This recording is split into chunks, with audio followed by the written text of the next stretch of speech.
जी, क्या हाल चाल आपका? अल्लाह का शुक्र सर, आप सुनाएं।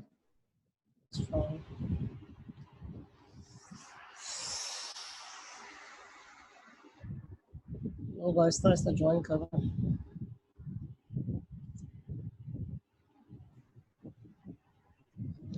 जी सर, कैसे हैं?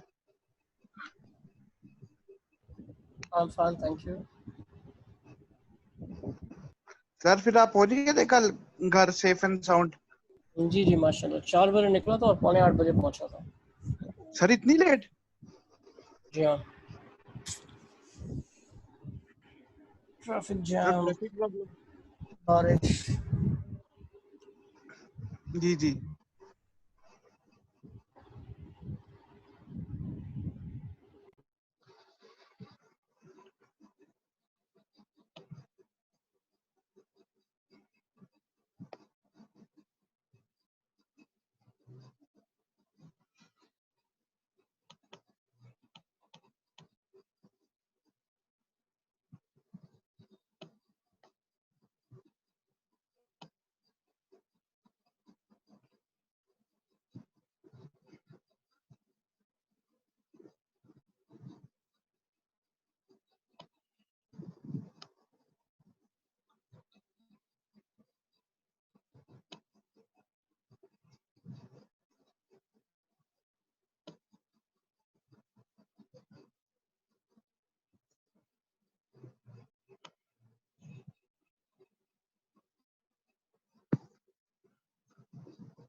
So we start. We waited for about 6 minutes.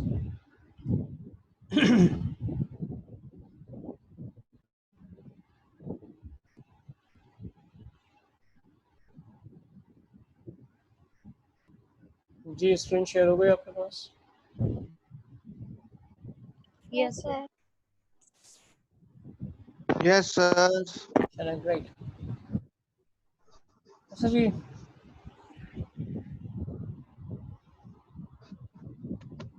कल जो हमने चीज़ें डिस्कस की थी, आई वांट एग्जांपल्स। मैंने आपसे कहा आप एग्जांपल याद रखें, आपका कॉन्सेप्ट पक्का रहेगा। जी, क्या मतलब है सॉफ्टवेयर क्वालिटी का? अगर हम इवैल्यूएशन फैक्टर की बात करें, what is the meaning of software quality? Let's go. जी मदीहा, सबसे पहले आप आ रहे हैं। क्या मतलब है सॉफ्टवेयर क्वालिटी का? सॉफ्टवेयर इवैल्यूएशन का क्या मतलब है ओवरऑल, ये बताएं। हेलो जी मदीहा, सॉफ्टवेयर इवैल्यूएशन का क्या मतलब है? सर, आवाज आ रही है मेरी? जी आपकी आवाज़ आ रही है, बोलें। सर मैंने रिवाइज नहीं किया तो मुझे नहीं पता। अच्छा, वेरी गुड।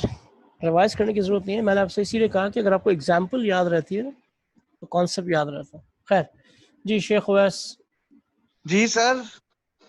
सॉफ्टवेयर इवैल्यूएशन का क्या मतलब है? सॉफ्टवेयर यानी कि इवैल्यूएशन सर, जब हम करते हैं, क्यों करते हैं, क्या चीज़ होती है सॉफ्टवेयर इवैल्यूएशन?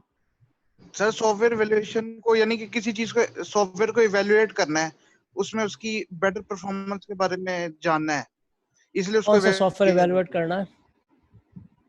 है। जो भी सॉफ्टवेयर होगा, जो भी सॉफ्टवेयर का मतलब क्या है? एक दो के यानी नाम कि लेना। सॉफ्टवेयर के हम्म, ए, अगर मैं सॉफ्टवेयर खरीद रहा हूँ, मैं सेल फोन जी सर। खरीद रहा हूँ, मैं कोई भी चीज़ खरीद रहा हूँ तो उसको इवैल्यूएट करूँगा।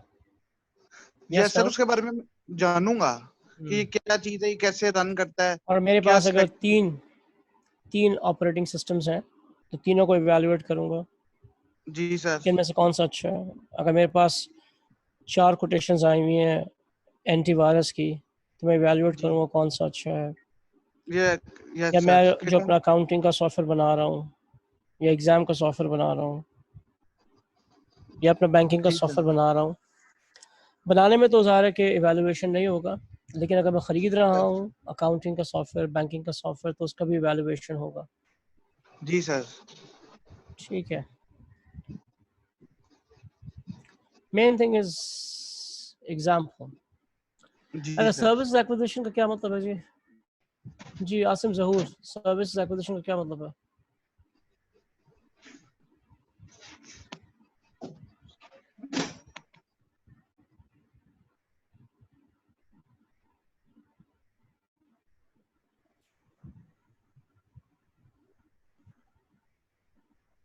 जी आसिम जहूर, सर्विसेज एक्विजिशन का क्या मतलब है?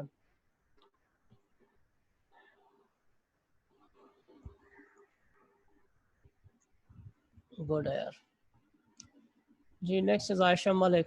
जी आयशा मलिक, सर्विसेज एक्विजिशन का क्या मतलब है? सर मैंने 3 डेज से क्लासेस नहीं ली, मैं घर नहीं वेरी थी, गुड, तो इंशाल्लाह कल से आप मतलब पूछ सकते हैं मुझसे। मैंने अभी वेरी रिकॉर्डेड गुड। लेक्चर भी नहीं सुन सकी मैं, सॉरी।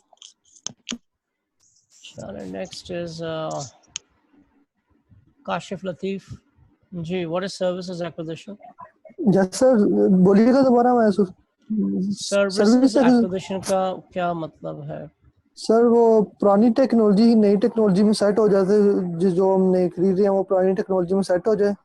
जो टेक्नोलॉजी हम आज ले रहे हैं वो फ्यूचर में भी अवेलेबल हो। सर्विसेज एक्विजिशन जो स्क्रीन पे आपको नजर आ रहा है उसका उसका पूछ रहा हूँ। सर यही है, वो डेटा एंट्री, इंश्योरेंस, इंटरनेट। बहुत अच्छा।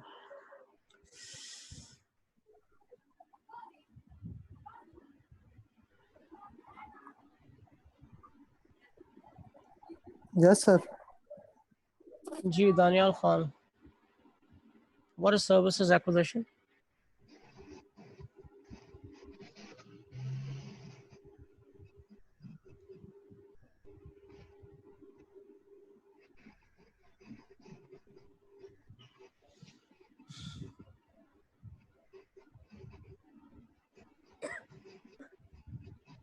जी फातिमा, फातिमा मकसूद, सर्विसेज एक्विजिशन में क्या होता है, क्या है?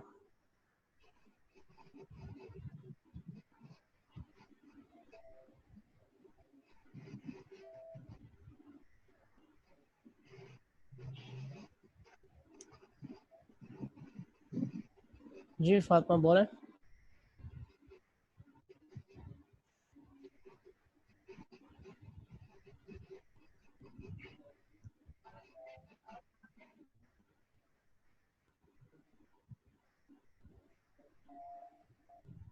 जी Hira Humayun, what is services acquisition?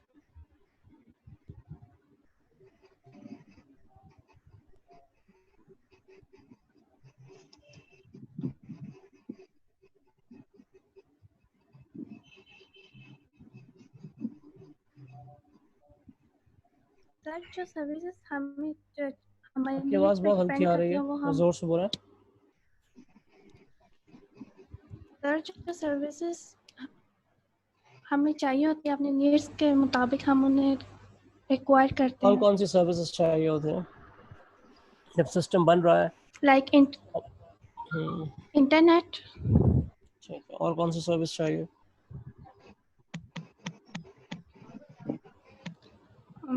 Data recovery करने के लिए अगर हमें कोई, हम्म, सर ज़्यादा मुझे नहीं पता। अच्छा, कल थी आप? नहीं सर, कल मेरा नेट इशू था, मैंने क्लास अच्छा चलो ऑन थी लेकिन ली नहीं थी। गुड। अरे चंद लोग नाम लेने के बावजूद बोलते नहीं हैं, क्या उनका माइक अनम्यूट करने का इशू है या ढीठ है?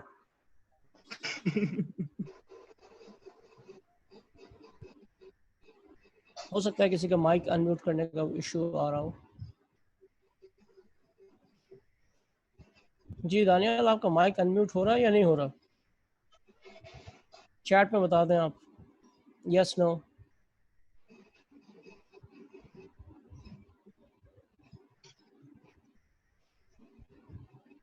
अच्छा माशाल्लाह, चैट में भी बताएंगे।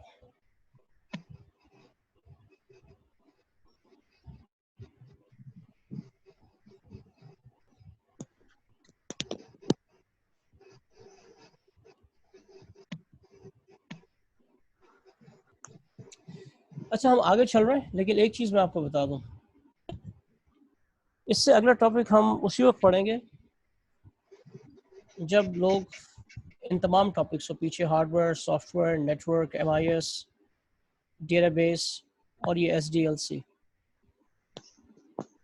जो लोग इनका टेस्ट क्वालिफाई करेंगे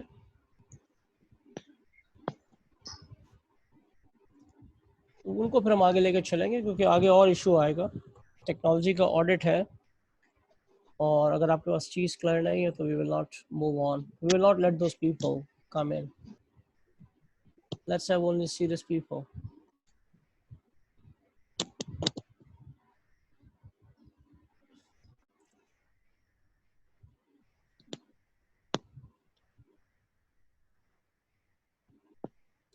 लेट मी जस्ट रिकनेक्ट।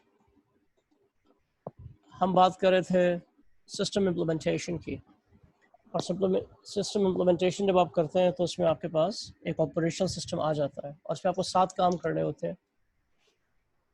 अगर आपको अपनी कोई फिजिकल कंस्ट्रक्शन करनी है तो वो करते हैं, एक्विजिशन करना हो तो वो करते हैं। एक्विजिशन का मतलब है कि आप हार्डवेयर एक्वायर करना है, लेकिन अगेन जो भी चीज़ आप एक्वायर करेंगे, चाहे हार्डवेयर हो, चाहे सॉफ्टवेयर हो, चाहे सर्विसेज हो, उनका पहले इवैल्यूएशन होगा और फिर उनका सिलेक्शन होगा।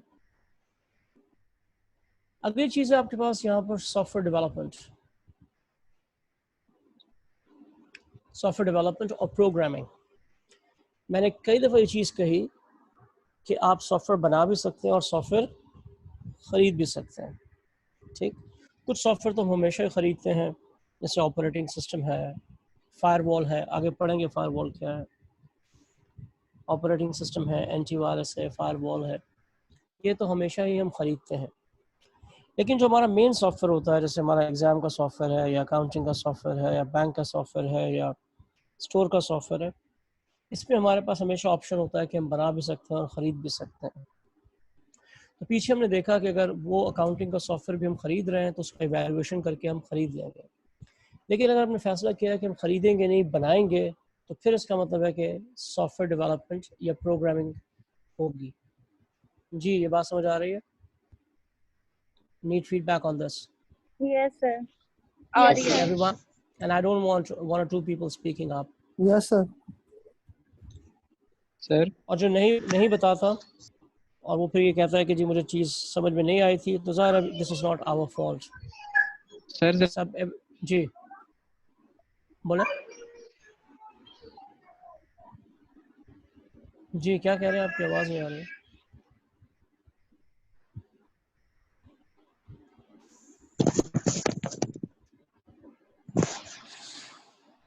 अच्छा जी, अब सॉफ्टवेयर डेवलपमेंट जब हम करते हैं तो उसमें दो काम होते हैं, एक होता है कोडिंग और एक होता है डीबगिंग।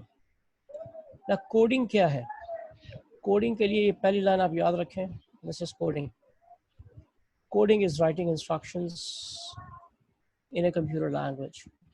पीछे हमने कंप्यूटर लैंग्वेज देखी थी, सी है, बेसिक है, जावा है, पाइथन है, बहुत सारे लैंग्वेजेस हैं, ठीक है। तो उस लैंग्वेज के अंदर जब आप इंस्ट्रक्शंस लिखते हैं कि मेरा अकाउंटिंग का सॉफ्टवेयर इस तरह से काम करेगा, पहले ये करेगा, फिर ये करेगा, फिर ये करेगा, एग्ज़ाम का सॉफ्टवेयर जो है ये करेगा, ये करेगा, ठीक। तो इसके लिए हम इंस्ट्रक्शंस लिखते हैं और इस इंस्ट्रक्शन लिखने को हम कहते हैं कोडिंग, ठीक है। जी, ये बात समझ आती है? Yes, sir. Yes, sir. Okay. Yes sir. Yes, sir. ठीक है, और ये जो येलो पोर्शन है ये मैं उड़ा रहा हूँ, आपके लिए नहीं है, ठीक है। कोडिंग मतलब है कि हमने इंस्ट्रक्शंस लिखी हैं कंप्यूटर लैंग्वेज में।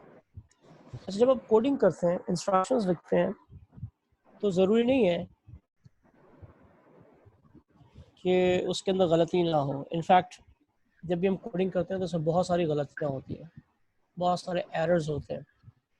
तो इन एरर्स को हमें निकालना है और ये एरर्स निकालने का प्रोसेस कहलाता है डीबगिंग। क्या कहलाता है जी? Debugging. डीबगिंग, ठीक है जी। तो डीबगिंग में क्या होता है जी? During and after coding the process of removing error is an important activity, और ये कहलाता है डीबगिंग। तो जब मैं प्रोग्राम लिख रहा होता हूँ उस दौरान भी मुझे बग्स नज़र आते हैं। बग का मतलब है एरर, तो मैं डीबग करता हूँ। और ये भी होता है कि जब मैं प्रोग्राम पूरा कर लेता हूँ उसके बाद मुझे कुछ एरर्स नज़र आते हैं, ठीक। तो बग मींस एरर और एरर्स को निकालना is debugging. Everybody? Yes sir. Yes, sir. अच्छा, अब यहाँ पर एक Yes, चीज़ sir. है जो हम रिस्क ले लेते हैं पढ़ने का, समझ आती है तो अच्छी बात है, वरना उसके बाद भी गुजारा हो जाएगा। जब हम बात करते हैं एरर्स की, तो एरर्स जो है वो तीन किस्म के एरर्स होते हैं। एक होता है सिंटैक्स एरर, एक आपके पास लॉजिकल एरर, और एक आपके पास रन टाइम एरर होता है। सिंटैक्स एरर, अच्छा सिंटैक्स एरर का मतलब ये है कि उस लैंग्वेज में जिसमें मैं काम कर रहा हूँ, फॉर एग्जांपल बहुत ही बेसिक सी लैंग्वेज की हम बात कर लें, एक बेसिक लैंग्वेज एक है, ठीक है, सी लैंग्वेज है, उसकी अपनी कमांड्स हैं। अगर मैं उन कमांड्स को सही नहीं लिखता, फॉर एग्जांपल एक कमांड है प्रिंट, ठीक है, और मैं प्रिंट की स्पेलिंग है PRINT प्रिंट, लेकिन मैंने स्पेलिंग मिस्टेक कर दी और मैंने लिख दिया PRIN प्रिंट, ठीक। तो ये जो एरर है ये कहलाता है सिंटैक्स एरर। ज़ाहिर कंप्यूटर उसको एक्सिक्यूट नहीं कर सका बिकॉज मैंने उसका सिंटैक्स, उसकी स्पेलिंग या उसकी ग्रामर सही नहीं लिखी। तो ये एरर्स कहलाते हैं सिंटैक्स एरर। जी, सबको समझ आते हैं? Yes, sir. Yes, sir. अच्छा, ये एग्जांपल्स जो होती है ना, मैंने कल खासी तफसील से कहा कि ये एग्जांपल्स को आपको लिखना चाहिए, ठीक है। सिंटैक्स एरर की मैंने एक एग्जांपल दी, आपको लिखना चाहिए, Yes, sir. और जिसको एग्जांपल याद रहेगी वो विनर है। Yes, sir. दूसरा होते हैं लॉजिकल एरर। अब लॉजिकल एरर को समझने के लिए एक तरीका ये हो सकता है कि आपने फॉर एग्जांपल किसी जगह पे डिफाइन किया है, लेट्स से ये पेरोल का प्रोग्राम है, कैलकुलेशंस करता है, सैलरीज प्रोड्यूस करता है, ये पे स्लिप्स प्रोड्यूस करता है। ये एक जगह पे आपने हाउस रेंट को डिफाइन कर दिया है 45% फॉर एग्जांपल, और दूसरी जगह पे आपने हाउस रेंट को डिफाइन कर दिया है 50%। ठीक, तो ये क्या कहलाता है? Logical error. क्यों लॉजिकल एरर है? इसमें आपने कोई सिंटैक्स की मिस्टेक नहीं की है, आपने जो कमांड है वो सही लिखी है, लेकिन सिस्टम को कंफ्यूज कर दिया है। एक जगह आप कह रहे हैं कि हाउस रेंट 50% है और एक जगह आप कह रहे हैं 45% है। जी, ये बात समझ आ रही है? यस सर, आ रही है। ये है आपके पास Yes, sir. Logical error. ठीक, अच्छा, फिर एक और होता है that is called run time error.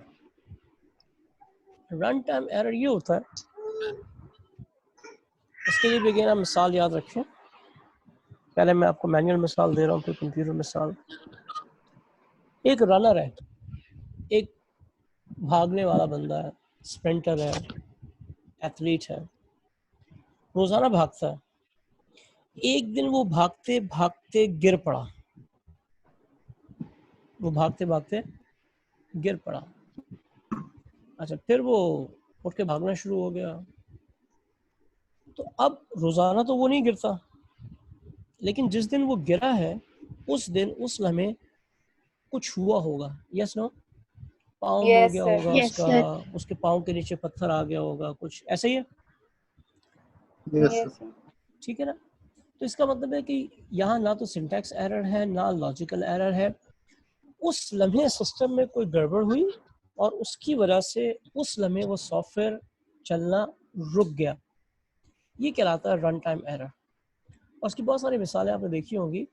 आपके पास वर्ड है, एक्सेल है, पावर पॉइंट है, बहुत सारे सॉफ्टवेयर चल रहे हैं, रोजाना चल रहे हैं। एक दिन वो चलते चलते रुक गया, एक दिन वो चलते चलते रुक गया,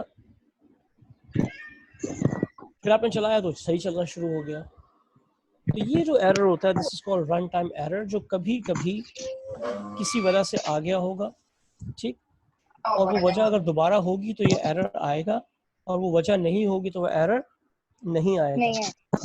हम कोशिश करते हैं कि इस किस्म की चीज़ों को भी मालूम करें, ठीक, और उन एरर्स को रिमूव करें। आई रिपीट, ये रेगुलर एरर नहीं होते, ये कभी कभी कोई सिस्टम में कोई मसला होता है तो उसकी वजह से ये एरर आ सकता है। जी everyone? Yes sir. Yes, sir. Yes sir. Right, तो दिस इज डीबगिंग। अच्छा, 3 चीज़ें हो गई इम्प्लीमेंटेशन में। आपके पास कंस्ट्रक्शन हो गई, आपके पास एक्विजिशन हो गया, आपके पास सॉफ्टवेयर डेवलपमेंट हो गई। अब चौथी चीज़ जो आप करते हैं इम्प्लीमेंटेशन में वो है ट्रेनिंग। लोगों को आप ट्रेनिंग देंगे कंप्यूटर की। आज से आप 10-15 साल पहले चले जाएं तो कंप्यूटर्स इतने कॉमन नहीं थे, तो हर बंदे को कंप्यूटर की ट्रेनिंग देनी पड़ती थी। आज सिनेरियो डिफरेंट है। आज इदारे में सभी को थोड़ा बहुत कंप्यूटर आता है, इसलिए कि जितने नए बच्चे इदारे में आए हैं काम करने के लिए, वो अपने स्कूल में, कॉलेज में, यूनिवर्सिटी में कंप्यूटर सीख कर आए हैं। ठीक है जी? Yes sir.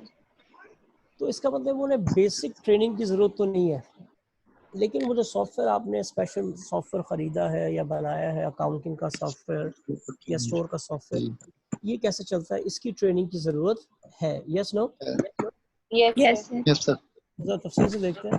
Yes, sir. एक चीज़ है बेसिक लिटरेसी। बेसिक लिटरेसी का मतलब ये है कि आपको, अच्छा जी, मैंने आपसे कहा कि सेंसिबल यूज ऑफ माइक होना चाहिए, इसका मतलब ये है कि माइक को ऑफ रखा करें, जब जरूरत हो फिर ऑन करें। बेसिक लिटरेसी ट्रेनिंग का मतलब है कि थोड़ा सा इसको बताएं कि भाई हार्डवेयर क्या होता है, सॉफ्टवेयर क्या होता है, ऑपरेटिंग सिस्टम क्या होता है, वर्ड क्या होता है, एक्सेल क्या होता है। ठीक, तो एक ज़माने में तो ये बेसिक लिटरेसी ट्रेनिंग हमें देनी पड़ती थी, लेकिन जैसे मैंने कहा कि आजकल बेसिक लिटरेसी की ज़रूरत नहीं है। हर बच्चा जो स्कूल कॉलेज से आ रहा है, यूनिवर्सिटी से आ रहा है, वो अच्छी तरह से बात जानता है कि हार्डवेयर क्या है, सॉफ्टवेयर क्या है, वर्ड क्या है, एक्सेल क्या है। ठीक, तो हो सकता है कि आपको अपने इदारे में बेसिक लिटरेसी देने की ज़रूरत नहीं है, लेकिन फिर भी हो सकता है, मुमकिन है एक इदारा में आपके पास बंदा है, उसकी उम्र 55 इयर्स है और वो 30 साल पहले इदारे में आया था, जब उसने पढ़ा लिखा था तो उस वक्त कंप्यूटर नहीं था। तो ऐसे जो 2-4 लोग होंगे उन्हें आपको बेसिक लिटरेसी कंप्यूटर की बतानी पड़ेगी कि हार्डवेयर क्या है, सॉफ्टवेयर क्या है। ठीक है everybody? Yes, sir. Yes yes sir. लेकिन जो specific Yes, sir. Software training है वो अकाउंटिंग का, मैं बार बार अकाउंटिंग इसलिए कहता हूँ कि आप अकाउंटेंट हैं, पूरा अकाउंटिंग का सॉफ्टवेयर आपने बनाया है या ख़रीदा है, वो एग्ज़ाम का सॉफ्टवेयर जो आपने बनाया है या ख़रीदा है, वो बैंक का सॉफ्टवेयर, वो एयरलाइन का सॉफ्टवेयर, वो स्टोर का सॉफ्टवेयर, वो हॉस्पिटल का सॉफ्टवेयर जो आपने बनाया है, ख़रीदा है, इसकी तो ट्रेनिंग आपको हर एक को करवानी पड़ेगी। बड़े बड़े कंप्यूटर एक्सपर्ट भी अगर आपके पास हैं जिनको बहुत अच्छा वर्ड, एक्सेल, इंटरनेट आता है, उसे भी हमें इस सॉफ्टवेयर पर ट्रेन करना पड़ेगा। जी एवरीवन? Yes, sir. और सारे इदारे में सबकी ट्रेनिंग होगी टॉप मैनेजमेंट एक से महीने लेकर। का बाद है मम्मी, उसके बाद फोन करेगा वो। हाँ ना मम्मी, आप भी देखना मम्मी, एक महीने। स्पेसिफिक सॉफ्टवेयर ट्रेनिंग बता देंगे। अच्छा जी, तो टॉप मैनेजमेंट से लेकर सबसे छोटे तक सबको आपने सिखाना है। अब यकीनन ट्रेनिंग के मेथड्स हर एक के लिए अलग अलग है। फॉर एग्जांपल जो टॉप मैनेजमेंट है उनको हम कई तरह से सिखा सकते हैं। एक तरीका तो उनकी ट्रेनिंग का ये है कि हम उन्हें सिर्फ इंफॉर्मेशन दे दें, एक नोट बना के, एक ब्रीफ बना के दे दें कि जी हमने अकाउंटिंग का नया सॉफ्टवेयर लगा लिया है और सॉफ्टवेयर के अंदर ये फीचर्स हैं और आपको कोई रिपोर्ट चाहिए तो आप हमें बता दें। तो ये एक छोटी सी ट्रेनिंग हो गई सीनियर स्टाफ की, टॉप मैनेजमेंट की। ठीक है, उन्हें पता चल गया कि हमारे पास कौन सा अकाउंटिंग का सॉफ्टवेयर लगा, क्या फीचर्स हैं। क्योंकि आमतौर से टॉप मैनेजमेंट डायरेक्टली सिस्टम को ऑपरेट नहीं करती। आप चाहें तो एक सेमी फॉर्मल तरीका भी इस्तेमाल कर सकते हैं, वो ये कि उन्हें डेमोन्स्ट्रेशन दे दें, उन्हें चला के दिखा दें, सर ये जो सॉफ्टवेयर है ये इस तरह से काम करता है, इसमें ये फीचर्स है। और हो सकता है कि टॉप मैनेजमेंट से इसके जी हम इसको खुद ऑपरेट करना चाहते हैं, तो फिर आप उनको फॉर्मल ट्रेनिंग भी दे सकते हैं, हैंड्स ऑन, कि उन्हें आप बताएं, उन्हें कंप्यूटर पर बिठाएं और उन्हें सिखाएं कि कैसे ये सॉफ्टवेयर चलता है। जी बात समझ आ रही है? Yes, sir. Yes, तो ये sir. कहानी है टॉप मैनेजमेंट।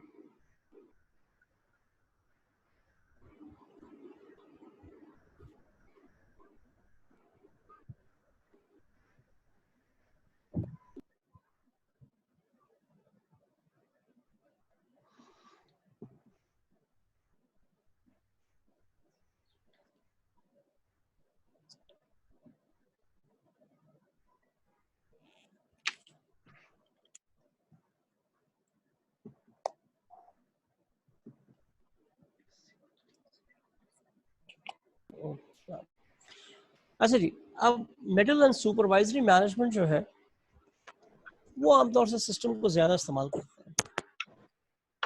इनके लिए तो हम एक फॉर्मल ट्रेनिंग सेशन ही करेंगे, सबको हैंड्स ऑन बिठा के सॉफ्टवेयर के जो रेलेवेंट ऑप्शंस हैं, ऑपरेशंस हैं, वो उन्हें हम सिखाएंगे। 8-10 घंटे की, 20 घंटे की ट्रेनिंग कराएंगे।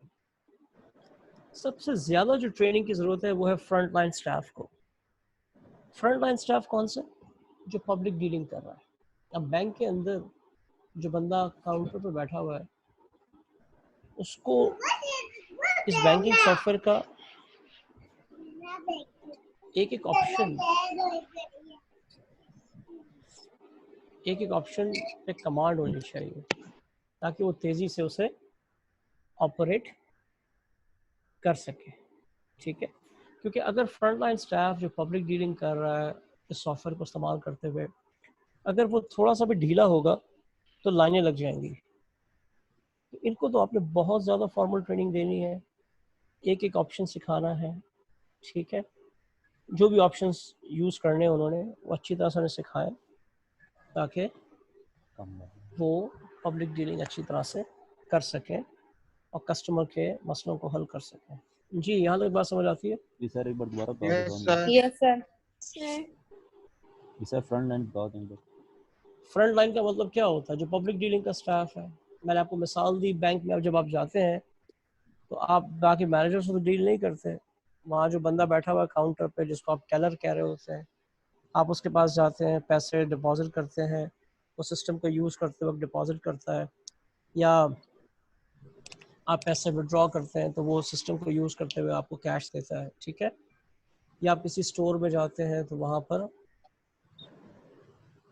जो काउंटर पे लोग हैं, जब आप चेकआउट कर रहे होते हैं सामान की, आप प्राइस कैलकुलेट करवाते हैं, सारा टोटल करवाते हैं, तो वो बंदा आप सोचें अगर उसको सॉफ्टवेयर पे अच्छी ट्रेनिंग नहीं है तो फिर तो मसला हो जाएगा। Yes no? Yes, sir. तो फ्रंट लाइन स्टाफ का मतलब है जो कस्टमर डीलिंग कर रहे हैं, इनको आपने अच्छी ट्रेनिंग देनी है ताकि ये तेज़ी से सिस्टम को ऑपरेट कर सके। जी, ये क्लियर हो गई चीज़? Yes, sir. और कल मैं एग्जांपल्स पूछूंगा, अगर एग्जांपल्स आप नहीं बताएंगे तो फिर इसका मतलब है कि मैं आगे नहीं बढ़ना चाहिए। एग्जांपल्स आपको लिखनी चाहिए। आई रिपीट, कल भी कहा, आज भी कह रहा हूँ। अच्छा जी, अब ज़रा एक टेक्निकल चीज़ शुरू हो गई है, तो टेस्टिंग। पांचवी चीज़ आप इम्प्लीमेंटेशन में क्या करते हैं? टेस्टिंग करते हैं। अब ये नया सॉफ्टवेयर जो बना है आपका, एंड आई कीप रिपीटिंग, जो भी सॉफ्टवेयर है आपका, अकाउंटिंग का, मार्केटिंग का, फाइनेंस का, बैंक का, एयरलाइन का, हॉस्पिटल का, जो भी सॉफ्टवेयर आपने बनाया है, इसकी टेस्टिंग होनी चाहिए। अच्छा, टेस्टिंग क्यों होनी चाहिए? ताकि मुझे पता चले ये सही काम कर रहा है या नहीं काम कर रहा है। फॉर एग्जांपल, आप सब लोगों ने माइक्रोसॉफ्ट वर्ड इंस्टॉल किया होगा अपने सिस्टम में, एक्सेल इंस्टॉल किया होगा। इसको इंस्टॉल करने के बाद आपने टेस्ट किया था?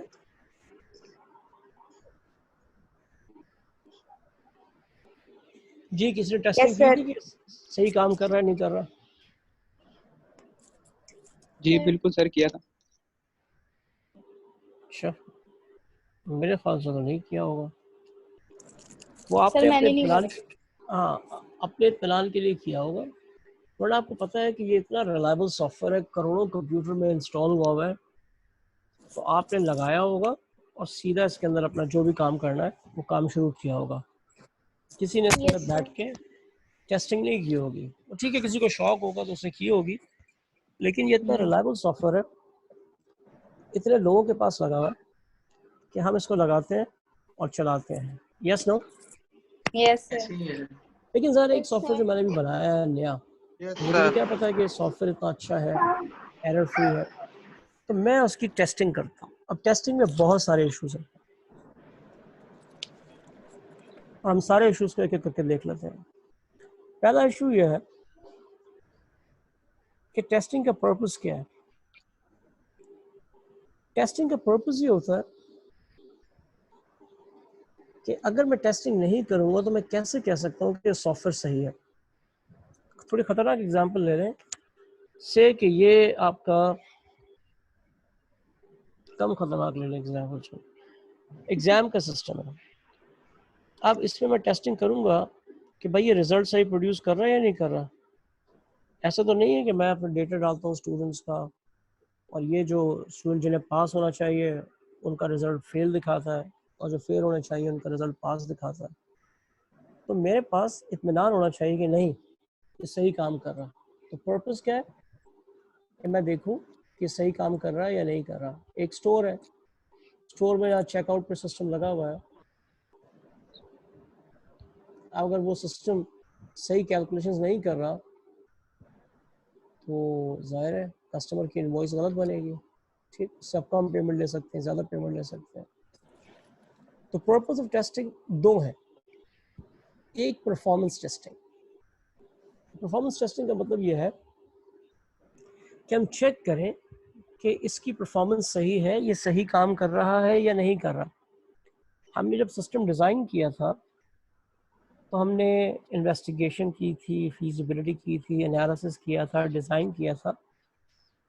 मैं चेक करता हूँ कि क्या ये जितनी चीज़ें मैंने सोची थी ये उसके मुताबिक काम कर रहा है या नहीं।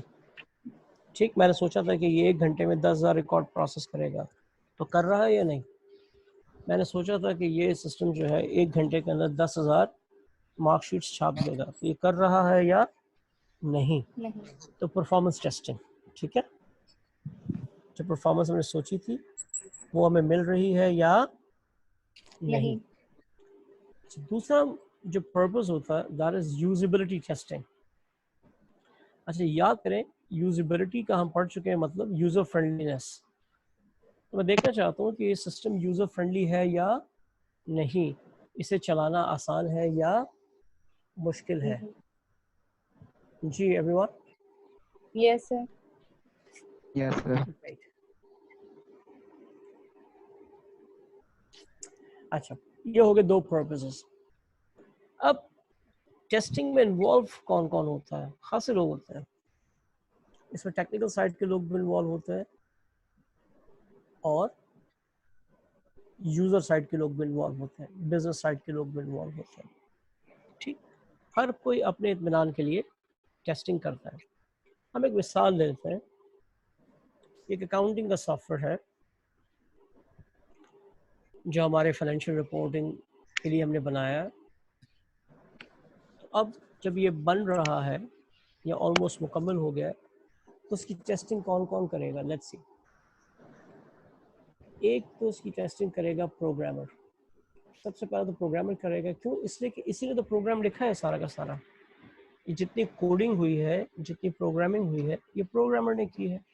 तो प्रोग्रामर चेक करेगा कि ये प्रोग्राम वैसे ही काम कर रहा है जैसे मैंने लिखा है। ठीक, ये बात समझ आती है जी? Yes, sir. Yes, sir. अच्छा, इसके बाद कौन चेक करेगा? इसके बाद सिस्टम्स एनालिस्ट। सिस्टम्स एनालिस्ट क्यों चेक करेगा? बिकॉज ये वो है जिसने डिज़ाइन किया है system. He is the one who is the designer of the system.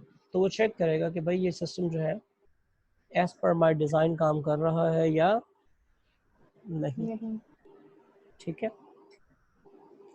अच्छा, फिर आपके पास क्वालिटी कंट्रोल के लोग होते हैं, सॉफ्टवेयर क्वालिटी एश्योरेंस के लोग होते हैं। वो चेक करेंगे कि ये सिस्टम जो है इसमें क्वालिटी स्टैंडर्ड्स को फॉलो किया गया है या नहीं। इसको यूँ समझ लें कि जैसे अगर आपने फाइनेंशियल स्टेटमेंट्स प्रोड्यूस किए हैं तो एक बंदा बैठ के चेक कर रहा है कि आपने अकाउंटिंग स्टैंडर्ड्स को फॉलो किया है या नहीं। ठीक, तो क्वालिटी कंट्रोल के लोग बैठ के चेक करेंगे कि सॉफ्टवेयर जो बनाया है प्रोग्रामर ने, जो डिज़ाइन किया था सिस्टम्स एनालिस्ट ने, क्या ये इंटरनेशनल क्वालिटी स्टैंडर्ड्स को फॉलो कर रहा है, या जो भी आपके स्टैंडर्ड्स हैं, इंटरनेशनल हैं या नेशनल हैं या लोकल है या आपके अपने स्टैंडर्ड्स हैं। बाज़ वक़्त ऐसा भी होता है ना कि इदारे अपने स्टैंडर्ड खुद बना लेते हैं। तो चेक करेंगे कि जितने भी स्टैंडर्ड्स हैं वो इस सॉफ्टवेयर में पूरे हो रहे हैं या नहीं। अच्छा, फिर कौन चेक करेगा जी? फिर प्रोजेक्ट मैनेजर चेक करेगा। तो प्रोजेक्ट मैनेजर कौन है? ये एक्चुअली पूरे के पूरे सिस्टम डेवलपमेंट का इंचार्ज है। ये सिस्टम डेवलपमेंट का इंचार्ज है, इससे काम दिया गया था। ठीक, और ये जितने प्रोग्रामर थे, सिस्टम्स एनालिस्ट थे, ये सब इसी के अंडर थे। ठीक है, ये सब इसी के अंडर काम कर। जब प्रोग्रामर ने चेक कर लिया, सिस्टम्स एनालिस्ट ने चेक कर लिया, क्वालिटी कंट्रोल ने चेक कर लिया, तो प्रोजेक्ट मैनेजर चेक करेगा कि भाई ये सारी चीज़ें सही हो गई हैं, क्योंकि फिर ये हैंड ओवर कर देगा उस डिपार्टमेंट के। ठीक है, तो ये चाहता है कि उस डिपार्टमेंट को जब मैं हैंड ओवर करूँ तो उसके अंदर कोई एरर ना हो। ठीक, तो ये इसको चेक करेगा। इसके बाद ये आप दे देंगे ऑपरेशन मैनेजर को टेस्टिंग के लिए। अच्छा, ऑपरेशन मैनेजर कौन है? ये है आपका आईएएस या आईटी का मैनेजर। इसको आप क्यों देते हैं?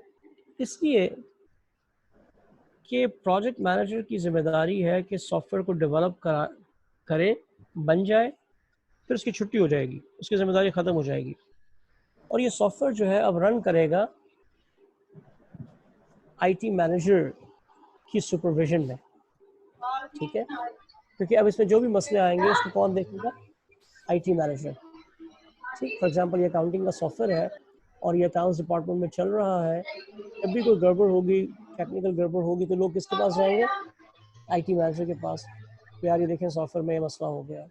तो चूंकि अब इसने इसको सपोर्ट देनी है, तो ये भी टेस्टिंग करके अपना इत्मीनान कर लेता है कि ये सॉफ्टवेयर टेक्निकली सही काम कर रहा है या नहीं, ठीक, ताकि जब यूज़र को कभी प्रॉब्लम आएगी तो मैं उसमें सपोर्ट कर सकूं। जी everybody? Yes, sir. Yes, sir. Yes, sir. जी 2-3 आवाज़ें और आनी चाहिए। Yes, sir. ठीक। अच्छा, सबसे जो अहम टेस्टिंग है वो है यूज़र की टेस्टिंग। अब आप नोट करें, ऊपर से जब हम चले थे तो प्रोग्रामर ने टेस्ट किया, सिस्टम एनालिस्ट ने टेस्ट किया, क्वालिटी कंट्रोल वालों ने चेक किया, प्रोजेक्ट मैनेजर ने चेक किया, ऑपरेशन मैनेजर ने चेक किया। नोट डाउन, ये सारे के सारे टेक्निकल लोग हैं। तो इन्होंने सिस्टम को चेक किया होगा फ्रॉम टेक्निकल एंगल। यूजर जो है ना, ये बिजनेस का आदमी है। जैसे हम बार बार एग्जांपल ले रहे हैं अकाउंट्स डिपार्टमेंट, तो ये अकाउंटिंग का आदमी है, अकाउंट्स डिपार्टमेंट का आदमी है। इसको अकाउंटिंग की सारे नॉलेज का अंदाज़ा है, पता है। पीछे जो लोग थे उनके पास टेक्निकल नॉलेज थी, उन्होंने चेकिंग करते वक्त टेक्निकल चीज़ों को ज़्यादा देखा, ठीक, लेकिन उन्हें अकाउंटिंग की नॉलेज नहीं थी। अकाउंटिंग की नॉलेज किसको है? इस यूज़र को। User को. ये टेस्ट करेगा, ठीक। और मिसाल ले रहे हैं, फॉर एग्जांपल अगर ये बैंकिंग का सॉफ्टवेयर था, तो अब जो बैंकिंग के लोग हैं वो यूज़र हैं, या अगर ये स्टोर का सॉफ्टवेयर था तो स्टोर के लोग यूज़र्स हैं। ये टेस्ट करेंगे, इन्हें पता है कि हमारे स्टोर में बिजनेस कैसे होता है, ठीक। और ये सबसे अहम टेस्टिंग है, और इसे हम कहते हैं UAT, user acceptance testing. User acceptance testing, क्योंकि अगर यूज़र कहता है हाँ ये चीज़ सही है, ये वही चीज़ है, ये बिल्कुल वैसे काम कर रही है सॉफ्टवेयर जैसा मुझे चाहिए, इसका मतलब है सब सेट है। हो सकता है कि प्रोग्रामर ने जो टेस्टिंग की हो, सिस्टम डिजाइनर ने टेस्टिंग की हो, उनके हिसाब से सिस्टम बेहतरीन हो, लेकिन यूज़र कह रहा है जी ये बेहतरीन सिस्टम तो होगा टेक्निकली स्पीकिंग, लेकिन मेरी अकाउंटिंग, मेरा स्टोर इसमें सही से संभल नहीं रहा। तो इसीलिए हम कहते हैं कि यूज़र एक्सेप्टेंस टेस्टिंग बहुत इम्पॉर्टेंट है। और यूज़र को हम कहते हैं कि तुम इत्मीनान से इसके एक एक ऑप्शन को चेक करो। फॉर एग्जांपल अगर अकाउंटिंग का सॉफ्टवेयर है तो चेक करो इसमें डेटा एंट्री सही हो रही है, चेक करो इसमें ट्रायल बैलेंस सही बन रहा है, चेक करो इसमें फाइनेंशियल रिपोर्ट सही प्रोड्यूस हो रही हैं, एक चीज़ को चेक। जी ये बात समझ आती है? Yes, sir. जी सर। Yes, sir. अच्छा, यहाँ पर हम उनसे कहते हैं, यूज़र से एक फरमाइश हम करते हैं एज टेक्निकल लोग कि आप बल्क टेस्टिंग ज़रूर करें। बल्क टेस्टिंग का आगे भी जिक्र आएगा, लेकिन यहाँ भी देख लेते हैं। हम उसे कहते हैं कि सिस्टम पे लोड डाल के देखते हैं। फॉर एग्जांपल आपने कहा था कि ये 5000 ट्रांजैक्शन पर आवर प्रोसेस कर सकता है, तो चेक करें सिस्टम पे लोड डाल के 5000 ट्रांजैक्शंस का कि वाकई ही इतने ट्रांजैक्शंस को हैंडल कर भी सकता है या नहीं। ये बात समझ आती है? Yes, sir. Yes, sir. Bulk testing बड़ी इंपॉर्टेंट है, क्योंकि आमतौर से जब आप सिस्टम पे लोड नहीं डालते हैं और थोड़े से ट्रांजैक्शन डाल के चेक कर लेते हैं, तो सिस्टम आमतौर से आपको सही रिजल्ट ही दे रहा होता है। बंदे की कैपेबिलिटी को उससे पता चलता है जब आप उस पर लोड डालें। Yes no? Yes, sir. तो सिस्टम का भी Yes, यही है sir. कि सिस्टम में जब आप बल्क टेस्टिंग करते हैं तो आपको पता चलता है कि रिजल्ट्स सही आ रहे हैं या नहीं। अच्छा, यूज़र एक्सेप्टेंस टेस्टिंग के बहुत सारे फ़ायदे हैं। एक फ़ायदा तो ये है कि यूज़र जब सिस्टम चलाता है तो उसकी अच्छी खासी ट्रेनिंग हो जाती है। क्या ख्याल है? Yes, sir. उसको पता चल जाता है कि सिस्टम में क्या क्या ऑप्शंस हैं, इनपुट कैसे करना है, प्रोसेस कैसे करना है, आउटपुट कैसे करना है। दूसरा, उसको ये भी पता चल जाता है कि मैं जब काम कर रहा हूँ तो मैंने टेस्टिंग में क्या क्या गलतियाँ की, तो उसको पता चल जाता है कि मैं कहाँ कहाँ गलतियाँ कर सकता हूँ। और अगर कोई गलती होती है तो उसको करेक्ट करने का तरीका क्या है। इसके अलावा उसको अंदाज़ा हो जाता है सिस्टम की कैपेसिटी का भी कि सिस्टम में हम 10,000 रिकॉर्ड डाल सकते हैं या 20,000 रिकॉर्ड डाल सकते हैं, ये 1 घंटे में कितना काम करता है। तो ये सारे के सारे उसको आइडियाज़ हो जाते हैं। उसको सिस्टम के रन टाइम का भी पता चल जाता है। रन टाइम का मतलब उसको अंदर पता चल जाता है कि पहले स्टेप से लेकर आखिरी स्टेप तक कितना टाइम लगता है, डेटा एंट्री से लेकर फाइनेंशियल रिपोर्ट्स बनाने तक कितना टाइम लगता है, ये भी अंदाज़ा हो जाता है उससे।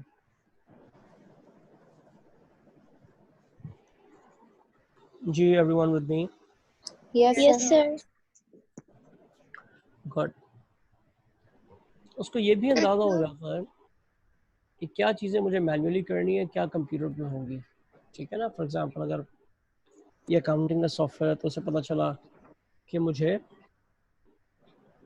ये डेटा एंट्री करनी है। ठीक है। उसके बाद अगला स्टेप में ये है कि मुझे इनकी पोस्टिंग करनी है। ठीक है। अगला स्टेप ये है कि मुझे ट्रायल बैलेंस प्रोड्यूस करना है, और अगला स्टेप ये है कि मुझे फाइनेंशियल स्टेटमेंट्स प्रोड्यूस करने हैं। ठीक। और इसमें मुझे फाइनेंशियल स्टेटमेंट प्रोड्यूस करने से पहले अपने मैनेजर से अप्रूवल लेना है।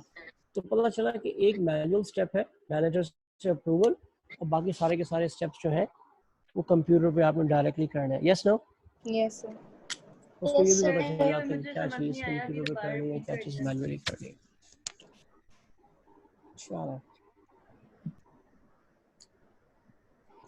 अच्छा, अब मैं आपसे कहा टेस्टिंग एक अहम एरिया है और हम इस पर थोड़ा टाइम लगाना चाह रहे हैं। जब आप टेस्टिंग करते हैं तो टेस्टिंग के अंदर डिफरेंट अप्रोचेस होती हैं, यानी आप कई तरीक़ों से टेस्टिंग कर सकते हैं। जैसे अगर मुझे किसी बंदे को टेस्ट करना है तो मैं कई तरह से टेस्ट कर सकता हूँ ना।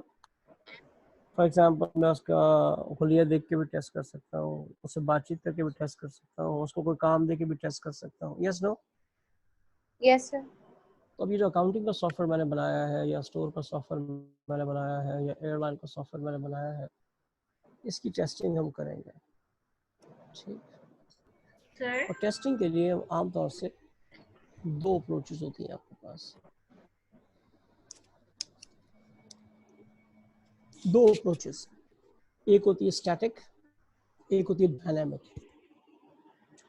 क्या फ़र्क है स्टैटिक टेस्टिंग में और डायनामिक टेस्टिंग में?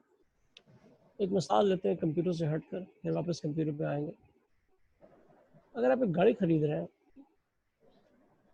तो आप गाड़ी की स्टैटिक टेस्टिंग भी करते हैं और गाड़ी की डायनामिक टेस्टिंग भी करते हैं। ये अब आप लोग मुझे बताएं कि गाड़ी की डायनामिक टेस्टिंग क्या है और गाड़ी की स्टैटिक टेस्टिंग क्या है, बताएं। सर स्टैटिक जैसे कार का मॉडल वगैरह, कलर वगैरह, और डायनेमिक जैसे उसके अंदर के पार्ट्स वगैरह, उसकी कैपेबिलिटी। चलें, क्लोज है। और कोई?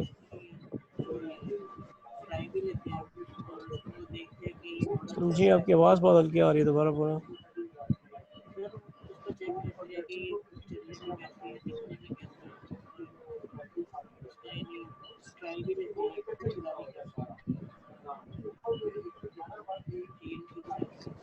Anyone else? Static sir, static मतलब सर जो कार का आपकी मॉडल आवाज़ है हल्की सर। आ रही है, ज़ोर से बोलें। सर स्टैटिक का मतलब सर कार का जो डिज़ाइन जिस तरह बना हुआ है, फ्रेम मतलब कोई करोला है, कोई इस तरह कोई दूसरी गाड़ी है, उसका जो मॉडल होता है सर वही बाहर से जो हमें नज़र आता है। और डायनेमिक में सर जो मतलब इंजन से वो किस तरह काम कर रहा है, उसके गियर बॉक्सेस काम सही कर रहे हैं, उसका एसी सही चल रहा है, सिस्टम अंदर से जिस तरह ऑपरेट कर रहा है सर, वही डायनेमिक। Good good. सिंपल कर लें कि जब गाड़ी खड़ी हुई और मैं खड़ी हुई गाड़ी को देख रहा हूँ कि भाई इसके पेंट सही है, सीट सही है, इंटीरियर सही है, टायर सही है, तो ये कहलाती है स्टैटिक टेस्टिंग। और डायनेमिक में क्या करूँगा, मैं गाड़ी स्टार्ट करके चला के देखूँगा। डायनेमिक में गाड़ी स्टार्ट करूँगा, और चला के देखूंगा। अब सॉफ्टवेयर में भी ऐसे होता है। स्टैटिक टेस्टिंग में क्या होता है, अब याद करें पीछे हमने सिस्टम इन्वेस्टिगेशन की, सिस्टम डिज़ाइन किया, सिस्टम, और हमें देखा था हर स्टेज का एक आउटपुट था। Yes no? Yes, sir. जब Yes, सिस्टम sir. आपने एनालिसिस किया तो सिस्टम रिक्वायरमेंट रिपोर्ट आ गई। सिस्टम रिक्वायरमेंट रिपोर्ट की बेसिस पे आपने सिस्टम डिज़ाइनिंग की तो सिस्टम स्पेसिफिकेशन रिपोर्ट आ गई। ठीक, तो जितनी रिपोर्ट्स हैं इन सबको आप पढ़ के देखें। अगर ये रिपोर्ट सही है, रिपोर्ट में आपने बताया था कि यूज़र की रिक्वायरमेंट्स ये हैं, फिर डिज़ाइनिंग रिपोर्ट देखी तो उसमें आपने देखा कि हाँ उसी हिसाब से स्क्रीन्स बनी हुई हैं, और याद रहे कि मैं कह चुका हूँ कि डिज़ाइनिंग होती है कागज़ पे। Yes no? तो आप रिपोर्ट्स चेक कर रहे हैं कि आपकी जो रिलेशनशिप है डेटा के वो सही डिफाइन हुए हुए हैं, स्क्रीन सही डिज़ाइन हुई हुई है, फाइल सही डिज़ाइन हुई हुई है। ठीक, तो इन चीज़ों को चेक करना कहलाता है स्टैटिक टेस्टिंग। और आपको अच्छी तरह से अंदाज़ा हो गया होगा कि स्टैटिक टेस्टिंग जो है ये यूज़र नहीं करता, ये टेक्निकल लोग करते हैं। Yes no? Yes, sir. Yes Yes, sir. sir. और डायनेमिक टेस्टिंग में तो मैं इनपुट करूँगा, प्रोसेस करूँगा, आउटपुट करूँगा, और इसका मतलब है कि आप समझ गए डायनेमिक टेस्टिंग कौन करता है? यूजर। यूज़र करता है। जी everyone? Yes, sir. Yes sir. Yes, sir. चलें, गुड।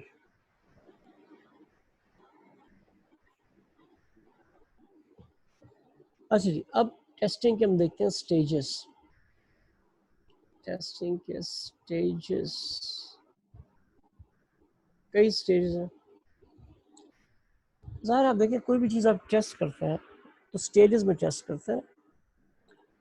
फर्ज कर लें आप एक एसी टेस्ट कर रहे हैं। अगर आप एक एसी बना रहे हैं तो एसी के अंदर लेट्स से 10 कंपोनेंट्स हैं, तो पहले आप हर कंपोनेंट को टेस्ट करेंगे। ठीक है, फिर 2-3 कंपोनेंट मिलकर एक पार्ट बन जाएगा, एक असेंबली बन जाएगी। ठीक है, तो फिर आप उस असेंबली को टेस्ट करेंगे। पहले आपने कंपोनेंट टेस्ट किए, उन कंपोनेंट्स को मिलाकर एक पार्ट बना लिया, उस पार्ट को टेस्ट करेंगे। ठीक?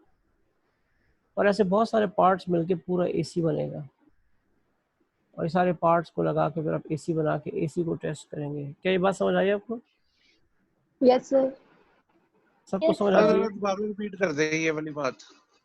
आपने अगर एक एसी टेस्ट करना है तो पहले जब एसी बना रहे थे तो जितने भी पार्ट्स थे एसी बनाने के लिए 10, 15, 20, 1000, 50 जितने भी थे, उन एक एक कंपोनेंट को आपने टेस्ट किया। Yes no? Yes, sir. फिर इन कंपोनेंट्स को मिलाकर आपने कुछ बड़े पार्ट्स बना लिए, जी सर। और फिर इन बड़े पार्ट्स को टेस्ट किया आपने, जी। और फिर आपने बड़े पार्ट्स को मिलाकर पूरा एसी बना लिया और उसको टेस्ट किया। जी सर। बात समझ आ गई? जी sir. Yes, sir. Yes, sir. जी, कोई सवाल करो?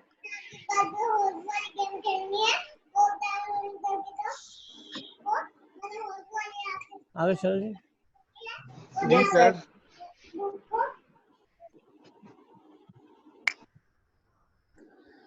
अच्छा जी, अब सिस्टम में क्या होता है, पहले होती है मॉड्यूल टेस्टिंग, या उसे आप स्टेप टेस्टिंग भी कह सकते हैं, फिर होती है प्रोग्राम टेस्टिंग, और फिर होती है सिस्टम टेस्टिंग।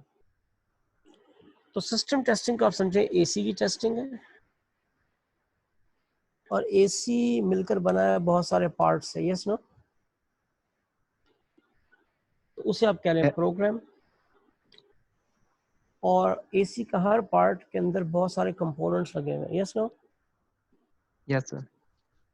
तो उन कंपोनेंट्स को आप कह लें मॉड्यूल। ठीक है, कंपोनेंट्स मिलके बन गया पार्ट, तो यहाँ पर मॉड्यूल मिलके बन गया प्रोग्राम, और एसी में पार्ट्स मिलके एसी बन गया, यहाँ पर प्रोग्राम्स मिलकर सिस्टम बन गया। जी, बात समझ आई? Yes sir. अच्छा जी, अब जरा कंप्यूटर की एग्जांपल ले लेते हैं। मेरे पास अकाउंटिंग का सिस्टम है, तो ये एक्चुअली अकाउंटिंग सिस्टम बनाने के लिए मुझे प्रोग्राम्स बनाने पड़े थे।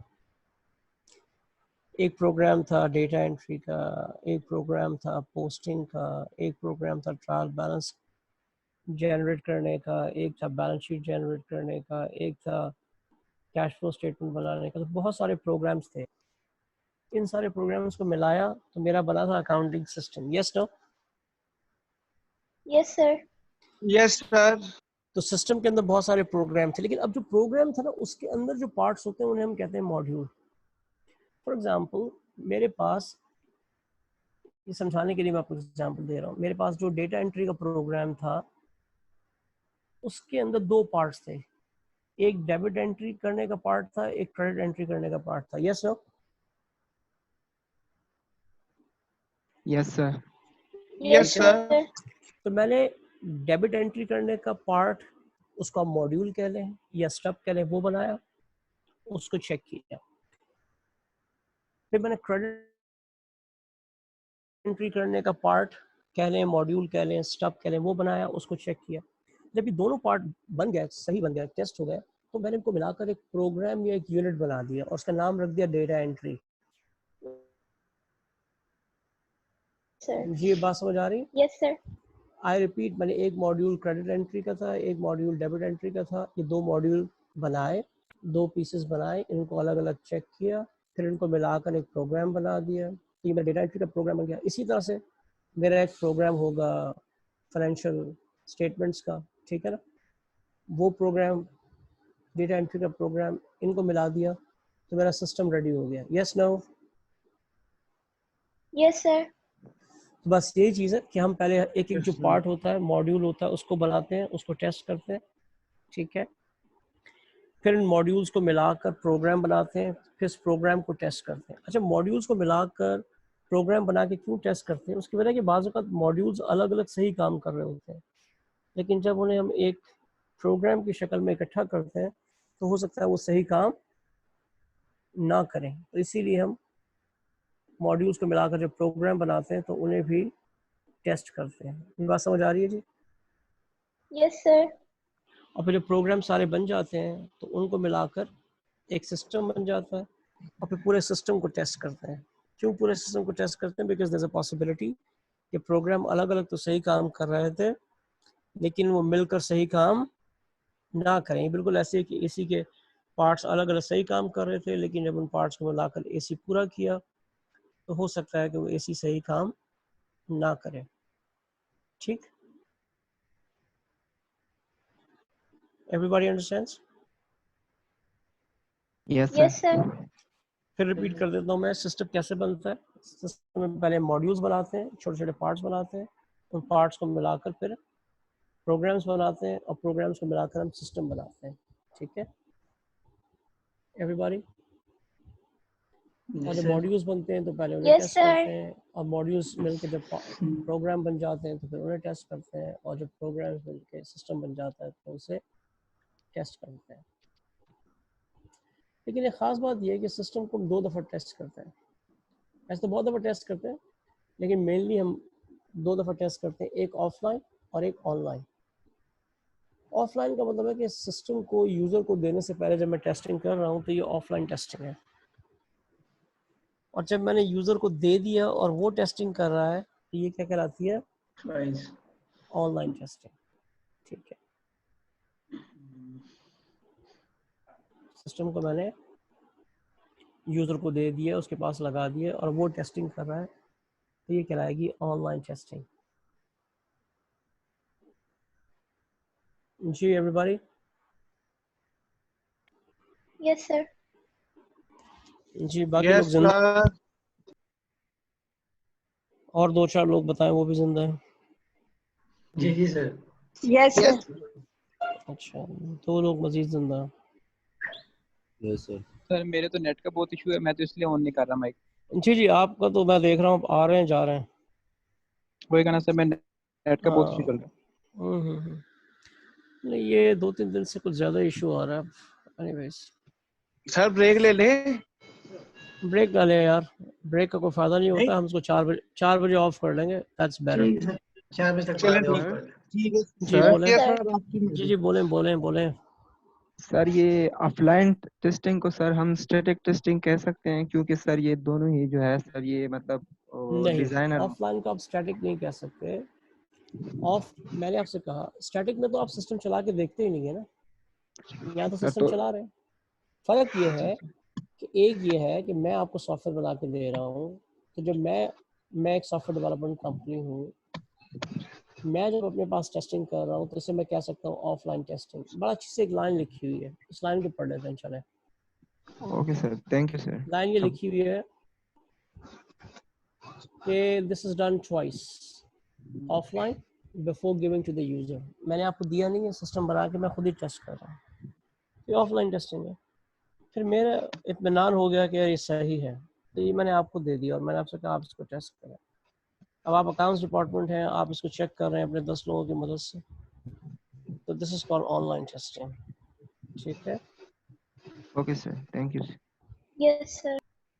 अच्छा अब एक बड़ी अहम सी लाइंस लिखी हुई है यहाँ पर, लाइंस को पढ़ लेते हैं पहले, फिर बात करते हैं। During system testing integration and load testing have to be done. अभी क्या चीज़ है देखते हैं। लोड टेस्टिंग और इंटीग्रेशन टेस्टिंग होनी चाहिए। अच्छा वैसे तो इंटीग्रेशन टेस्टिंग हो जाती है खुद ही, लेकिन हम ये कह रहे हैं हो तो जाती है, लेकिन आप ख़ास तौर पर दोबारा करें।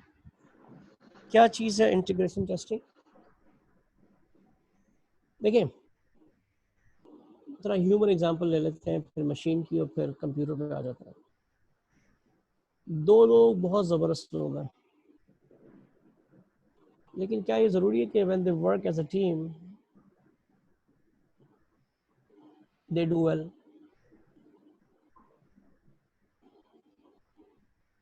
दो बहुत अच्छे अच्छे लोग हैं, काबिल लोग हैं, क्या वो एज अ टीम अच्छा काम कर सकते हैं? Yes no? Yes, sir. Yes, नहीं sir. ज़रूरी तो नहीं। क्यों? बाज़ का दो बहुत अच्छे लोग होते हैं लेकिन साथ वो काम नहीं कर पाते, उनकी इंटीग्रेशन अच्छी नहीं होती। Yes no? Yes, sir. आपने बहुत सारी जगहों पे देखा होगा, स्पोर्ट्स के अंदर दो बड़े टॉप खिलाड़ी हैं एक ही टीम के अंदर, दोनों में मसला रहता है, जी। होता है ऐसा। बिल्कुल इसी सर, तरह से पॉसिबल है। एक जो हमने एसी बनाया और एसी के अंदर बहुत सारे पार्ट्स लगे, हो सकते हैं पार्ट्स सही काम कर रहे हो अलग अलग, लेकिन एक साथ मिलकर काम ना करें। इसी तरह से सॉफ्टवेयर में भी होता है। हमने देखा सॉफ्टवेयर में आपके पास बहुत सारे मॉड्यूल्स होते हैं, मॉड्यूल्स मिलकर प्रोग्राम बनते हैं। ठीक, तो हो सकता है कि प्रोग्राम अलग अलग सही काम कर रहे हो, लेकिन जब उन्हें सिस्टम रन करें तो वो सही काम ना करें। फॉर एग्जांपल ना एक मॉड्यूल ने दूसरे मॉड्यूल को कुछ डेटा देना है, तो वो सही से डेटा ट्रांसफर ना करे। ये बात समझ आ रही है? Yes, sir. तो इसी चीज़ को चेक करने का नाम है इंटीग्रेशन और इंटरफेस टेस्टिंग। तो मैं ख़ास तौर पर फोकस करता हूँ कि ये डेटा जो है जीएल से ट्रायल बैलेंस में प्रॉपर्ली चला गया,